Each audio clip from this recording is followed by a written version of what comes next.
Kedatangan bangsa Eropa ke Indonesia dimulai pada akhir abad ke-15 dan awal abad ke-19, ketika bangsa-bangsa Eropa seperti Portugis, Spanyol, Belanda, dan Inggris mulai mencari jalur perdagangan baru untuk mendapatkan rempah-rempah yang sangat bernilai pada masa itu.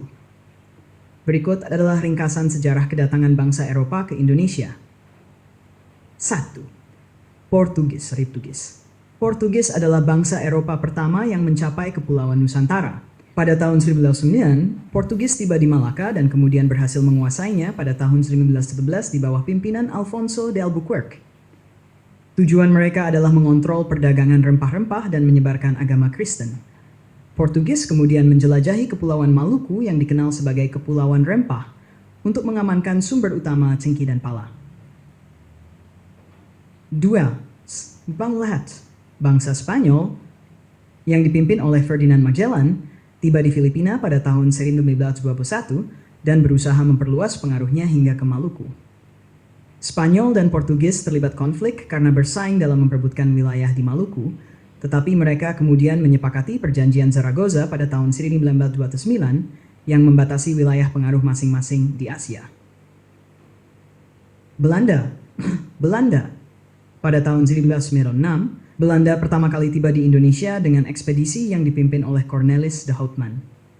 Mereka mendarat di Banten, Jawa Barat.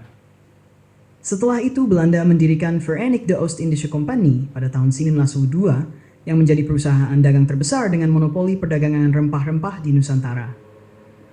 VOC berhasil menguasai banyak wilayah di Indonesia, termasuk Batavia, Jakarta, yang menjadi pusat administrasi VOC di Asia. Selama berabad-abad, Belanda memperluas kekuasaannya ke berbagai wilayah di Indonesia dengan strategi politik, ekonomi, dan militer.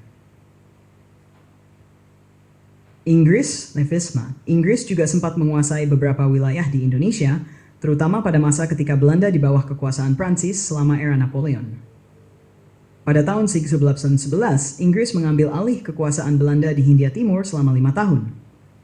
Sir Thomas Stamford Raffles menjadi gubernur jenderal dan memperkenalkan beberapa reformasi, termasuk penghapusan sistem tanam paksa di beberapa daerah.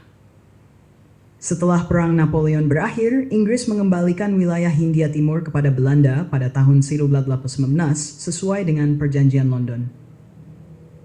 5. Dampak kedatangan bangsa Eropa. Kedatangan bangsa Eropa membawa perubahan besar di Nusantara, termasuk perubahan dalam sistem perdagangan, ekonomi, dan budaya. Mereka memonopoli perdagangan rempah-rempah dan menerapkan kebijakan yang seringkali merugikan penduduk lokal. Kolonisasi juga membawa konflik, perlawanan dari penduduk setempat, dan akhirnya perjuangan panjang untuk kemerdekaan yang baru berhasil pada tahun 1945. Kedatangan bangsa Eropa ke Indonesia sangat berpengaruh dalam sejarah Nusantara, mengubah jalannya sejarah bangsa ini dengan segala tantangan dan dampaknya hingga masa kemerdekaan.